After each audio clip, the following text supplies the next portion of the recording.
Ito guys, isa rin to sa modus ng mga andito ng mga enforcer dito guys. So nasa recto ako niyan guys, papunta ako niyan Ligarda yan guys Tapos tingnan mo, napaka-traffic niyang oras na yan guys napaka-traffic.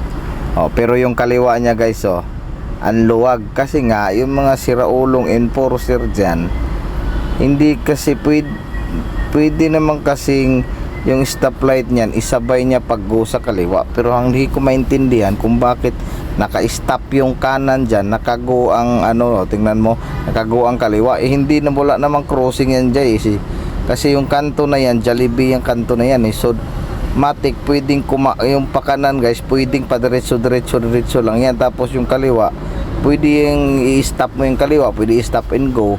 Yan ang hindi ko naiintindihan dyan sa stoplight na yan guys. Modus talaga ng mga yan guys yung mga enforcer dyan.